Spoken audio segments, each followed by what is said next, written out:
Welcome to A Revolution to Lead podcast. We bring you daily wisdom and inspiration from the revolution, filled with the greatest minds and talents of all time. When Jesus walked out of his tomb 2,000 plus years ago, he began a revolution against an old way of life. Jesus is not just offering us another self-help strategy, but a brand new reality that is overthrowing the world as we know it. This podcast is all about how we tap into and live out this new reality in order to live a revolutionary life. So, just before we start, I actually have just joined the master's program at Oral Roberts University. And these podcasts are going to be a journey of my learnings as I wrestle with scripture and the reality of who God is at a higher level. And I'm going to bring what God's doing in me to you through this podcast. All right, here we go. So we're going to be continuing our journey through the Shema. This is, I think, part 4 of what we're doing with the Shema. It's part 4. Yeah, part 4. And I am extremely excited because this next part of the Shema that we're going over oftentimes gets overlooked, but it is so valuable. Here we go. Deuteronomy chapter 6, starting in verse 4. Listen, O Israel, the Lord is our God, the Lord one and only. You must love the Lord your God with all your heart, with all your soul, and with all your strength. And you must commit yourselves wholeheartedly to these commands that I am giving you today. Repeat them again and again to your children. Talk about them when you are at home, when you are on the road, when you are going to bed, and when you are getting up. Tie them to your hands and wear them on your forehead as a reminder. Write them on your doorposts of your house and on your gates. So we've talked about verses 4 and 5, and that's normally where especially Christians stop, because we think this next part is just a Jewish tradition. However, this is so much more than tradition of keeping an outward symbol of the word on you. But it's showing us that we need to have the outward expression of what God has done inward. Because we as Christians have the honor of having the word written on our hearts. However, there are a bunch of different ways that throughout the thousands of years, that the church has done that. And many have helped, but there's a lot of things that hurt. And we're going to talk about those. So how can we as Christians, rather than wearing clothing that talked about Jesus and maybe having decorations in our house, how can we bind the word on our outward appearance? Well, it starts with our actions. That we must almost have these sacraments of everyday life. Now, I'm not talking about you got to take communion every day. I'm not talking about you got to get baptized every day or any of the other sacraments that you can think of. However, maybe more of spiritual disciplines. And the main spiritual disciplines that we go to are prayer, reading the word, silence and solitude. However, I think it extends beyond that.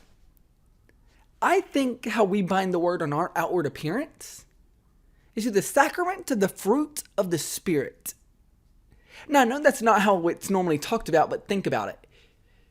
This is how we can show the world what God has done in us and showing them this new reality.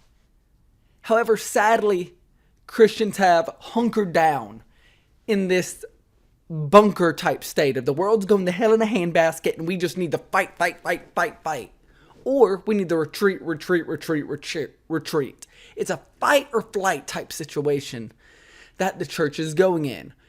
And too far fight leads to people boycotting Amazon and shouting at Disney because they don't have Christian shows.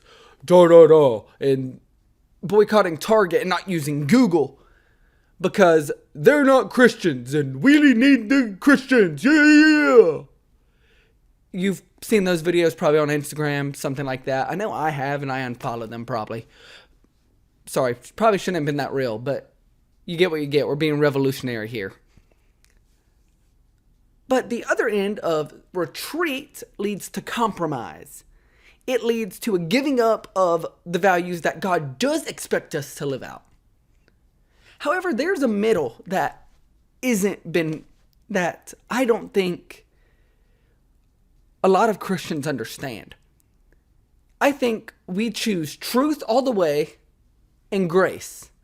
But too much truth and you're a jerk. Too much grace and you're a traitor. So how do we live in the middle? How do we live this life of binding the word on our wrist and on our hands and on our foreheads, while at the same time living out the Great Commission? And I believe it starts with, we have to keep the main thing the main thing. We have to share the good news and not our news. We're sharing news that lost people are not ready for until they accept the good news. We're going out and telling lost people that homosexuality is bad. Bro, are you really going to lead with that? Are you kidding me? Are you going to put on your social media how homosexuality is a sin when they have not accepted the good news of Jesus? Are we really going to die on a hill of dividing humanity? Or are we going to bring a message that unites humanity? And then God can deal with that later. That's not your job, sir. To Christians, yes, you can bring that accountability. But if you're expecting people who do not believe in Jesus to act like Christians, you are a fool. Well, they're trying their best. They're trying to do good in their own eyes. Because that's what sin is, doing good in your own eyes. Because that's what they believe. That is their truth. And yeah, we know it's not the truth, but we must validate that truth. Say, this is a real reality for you, but I have a better one. And show them the love and compassion and kindness of Jesus before we just start going in guns and blazing, telling them their entire life is a fraud. That's not the way. Sadly, the Christian party in America actually has a message of division, while the other side, which we shout and hate at, is trying to bring a message of unity. And then I listen to Christians bash this message of unity, and at least it was a shot. What we must understand is we must start with the good news and live out the good news and quit doing our news, which the next episode is going to be all about how we tell the difference. So if you're enjoying these podcasts, please rate, subscribe, and share with a friend. Because the revolutionary life is not about self-enlightenment, but it's about changing the world around you. So go out today and be revolutionary.